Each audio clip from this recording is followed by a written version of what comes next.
Okay, so welcome to this lesson. You right?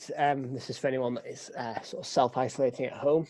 Okay, what we're going to be doing today is we are going to be looking to answer this question here. How true is the perception of Africa as the dark continent and it being a place where slaves lived and only slaves existing there? This is a stereotype, a misconception, an error, which has persisted throughout history, and it's one that we're going to address this lesson and try to answer, and it's then going to give or help us to understand what Africa is like.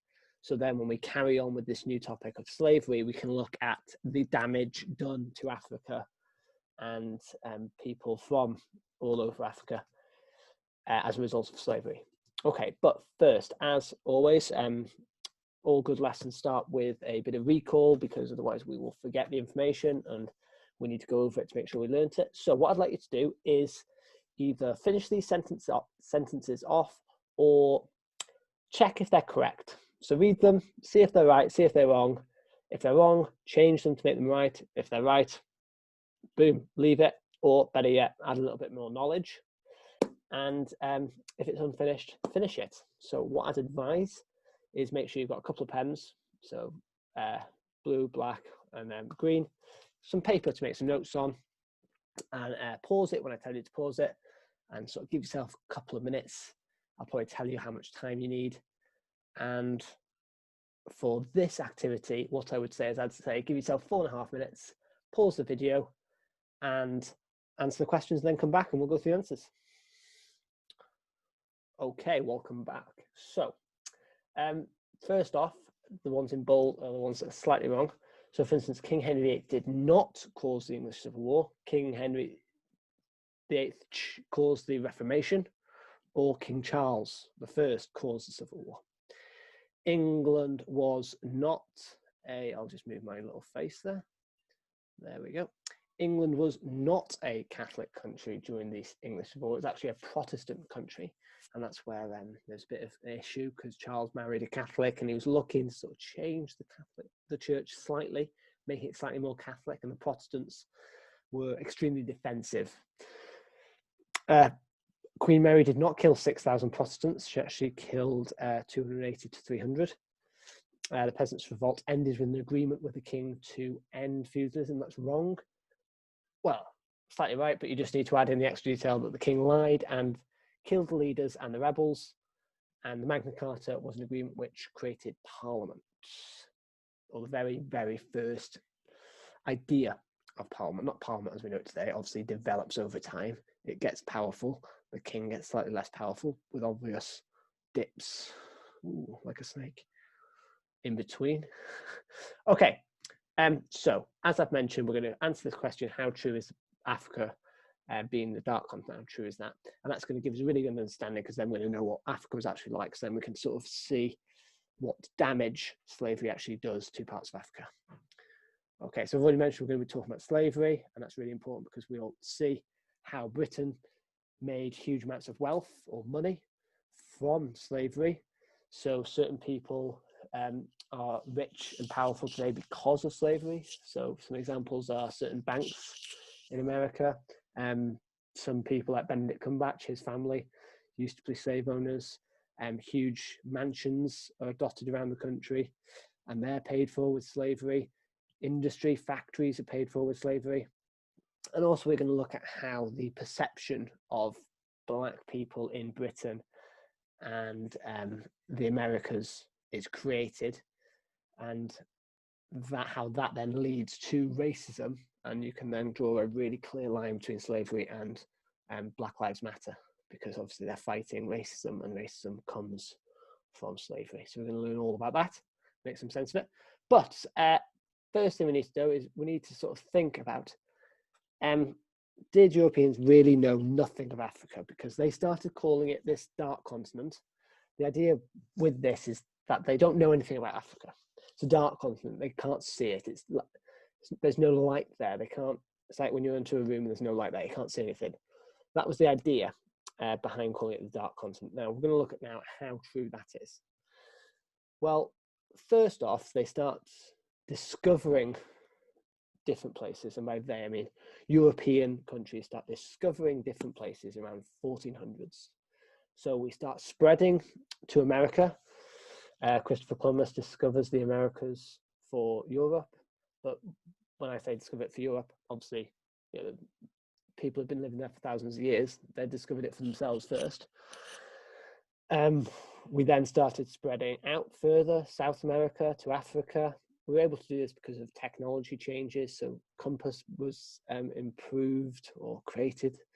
Early compasses weren't particularly good. New ships were made faster, stronger, so they could travel further. And also we had traders. So people would travel around the world trading with different groups. So for instance, Duarte Barbosa, I'm pretty sure I'm saying that wrong, is a Portuguese trader. And he says this about Africa: there were many fair houses of stone and mortar, well organized in streets. Around it were streams and orchards with many channels of sweet water. The people were finely clad in many rich clothes of gold and silk. Well, that's a very, very stark contrast to what we know in Britain was going on. What were buildings made of in Britain in the 1400s? Well, wood mostly. So Africa's beating us there. Around it, organized into streets. Well, a lot of streets or towns and cities in Britain at this time built in a very disorganized manner. Houses just popped up. There was no clear organization. That is one reason why we had the Great Fire of London. So there was a fire, and because it wasn't very organized, it was made out of wood. It burnt down a huge amount of London. Orchards. You've got fruit trees, places growing things to eat in the towns. That wasn't really part of Britain. People were finely clad in many rich clothes of gold and silk. Well, that was only the very, very, very rich in Britain. So we're starting to think maybe the Dark Continent isn't quite accurate. And also, Europeans did know about some of these areas. So for instance, this person here in this picture was a black man in Tudor England. His name was John Blank, and he was a trumpeter for Henry VIII. He was paid about £12 a year, which is actually a very, very large amount for that time. Much, much larger than an agricultural labourer, so a farmer. He had an allowance for clothes, and he was actually very, very well paid. So European countries did know about Africa. They had contact. So I think calling it the Dark Continent was very, very unfair. So what I'd like to do is I'd like to try and think about this question here. Why was Africa called the Dark Continent? Why do you think? I'd word it like that as a sentence starter for you. I'm going to give you 3 minutes to answer that question, so pause it to give yourself a chance. Okay, welcome back. So, well, we've already proved that they knew a lot about it. What you could say is Africa is massive. Africa is absolutely massive. So you can't know everything about it. You just can't. Okay. In modern day, when we look at our maps, Africa looks probably about slightly bigger than like the whole of Europe, if you think of the whole of Europe. Well, that's actually untrue. Basically, the way that a map should be is that the world is a sphere, okay? And if you pull the sphere out, it doesn't quite fit flat, does it? So to make it fit flat, you've got to stretch bits or make bits smaller. And in most modern maps, they stretch places at the top and at the very south, and they scrunch up Africa. So Africa is actually much, much larger than we think of it as. So you can talk about the fact that it's absolutely massive, so they're never going to know everything. But you can also talk about maybe they're saying this because they are looking at Africa in a racist fashion. They're thinking that it's not as important as Europe. Okay, we're going to be looking at that and that development of that understanding over the few lessons. Okay, so as I mentioned, what is Africa? Well, Africa, if you look at that picture, is not one place, okay? It is not a country, it is a continent. And there are a huge amount of countries there, okay? Now, calling it Africa and thinking it's all one thing, we're going to develop further in our lessons. And that stems from a little bit of slavery. But this Congolese philosopher here puts it quite well. Okay, so he says the invention of Africa is itself a Western invention, emerging in the 18th century. And we're going to investigate that. We're going to look at that later. But he says a Senegambian, so what we may consider to be someone from Senegal or Gambia, somewhere close to that, in the 15th century had more in common with someone from Portugal than they did with someone from, say, the Congo. Islam was practiced in both Senegambia and Portugal, and a shared language for some in Arabic. So thinking of someone up in the north of Africa being the exact same as someone in the very, very south is, if anything, just very, very silly. Okay, Africa as a single culture. Why do they start seeing it as a single culture? Another thing. Well, you could start thinking maybe it's because Europeans didn't care. They didn't care about the differences between different countries. Maybe they didn't care because they were racist. We don't know. Maybe they didn't care because they didn't respect Africa, didn't respect the differences. Or maybe everything was just too new to them. We don't know. But we're going to investigate. Okay, so what we are going to do now is I am going to talk you through a source, because what we're going to do is we're going to have a look at a few sources and then see what we can sort of piece together about Africa. So let's hope this works. Okay, so the question is, what can we learn from this source? Okay, so source one, written by Ibn Battuta, who is an explorer. It says, on Fridays, if a man does not go early to the mosque, he cannot find a corner to pray in. Okay, so a mosque is an Islamic faith center of faith, like a church, their equivalent. So he cannot find a corner to pray in on account of the crowd, because of the crowd. It is a custom of theirs to send his body to the mosque. The boy helps to reserve a place for his master. Right, so this was written in 1352. 1352. Okay, well, the question says, what can we learn? Okay, not what does it say, but it's what we can learn. It's what goes beyond. So if I said, I went to the mosque, well, you can learn that I might be Islamic, I might be a Muslim, okay? Because you're going beyond, you're thinking about what is there. So thinking about what is there. This is what we call analysis. Okay. So what I pick out now is I'm showing you how to do this, and then you're going to have a go on your own. Okay. So what I would pick out here is, yeah, if a man does not go early to the mosque, he cannot find a corner to pray in.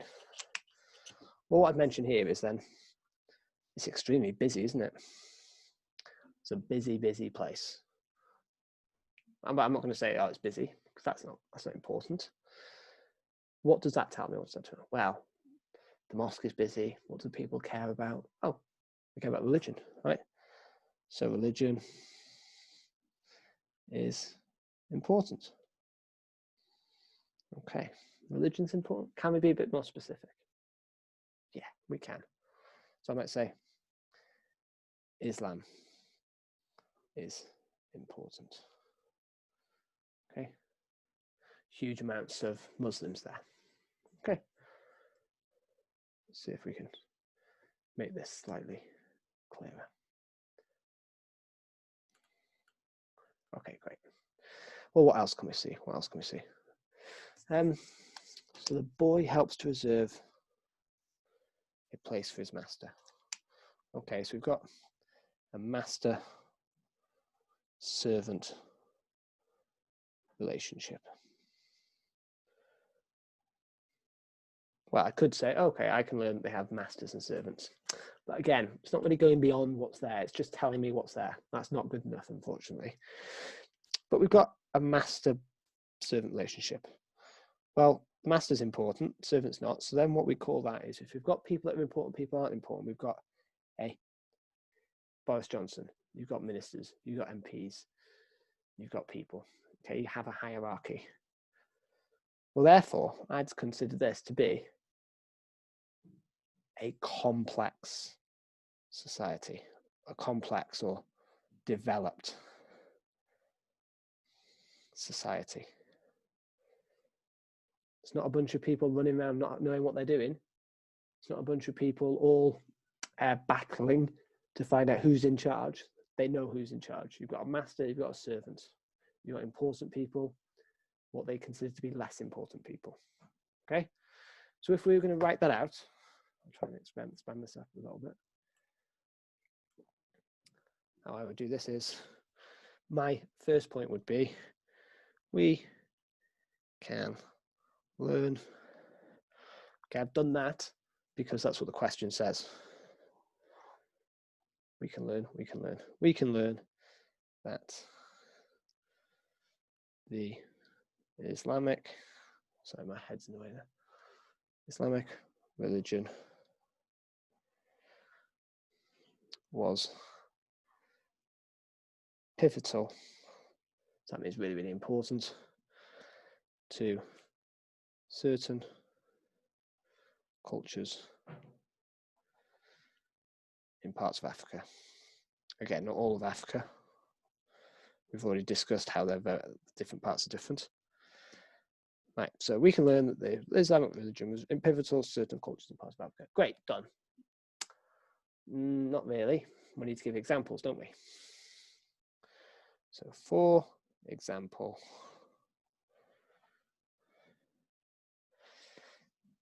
the source shows,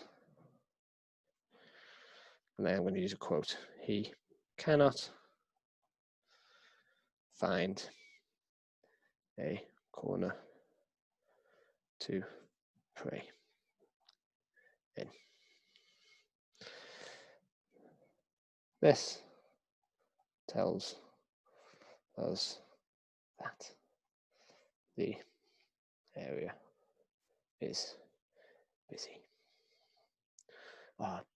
Just forgotten, I could have mentioned the fact that, it's not just normal people goes there, you've got a master going there, so it's someone important going there. And full of important officials, for example, the master. Okay, that's how I'd write this out. Okay, now, luckily for you, here's what I did earlier. Okay, so what I'd also say is, you could also have another one. We can also learn that certain societies were complex. Okay, for example, there were masters and servants, meaning there was a hierarchy. So I'm going beyond it. I'm not just saying it was complex. I'm going beyond it, saying what I can learn from that. Not what I can see, what I can learn. Okay, and then I'm giving a quote. Okay, quoting evidence. And why should they believe you? What is it that makes you right? Okay, now that style of writing is so much better than this, which is what I sometimes read. Okay, sometimes I read, I can learn mosques existed because it says mosque. Like, yeah, it does say mosque. Everyone reading that can see it says mosque. If you're not telling me anything extra, what was the point in writing it? Okay, you need to try and add that little bit extra. You're the historian, you need to show off about what you know, or you need to show off about what you think. Okay, what you think can be really, really important, and the reader wants to know it. Okay, so what I'm now going to do is, your red zone is going to be this question here. Okay, so it's going to be, what can we learn from this source about Mali, sorry, not Africa, about one place. So there are in Timbuktu, that's an area, numerous judges, teachers and priests, all appointed by the king.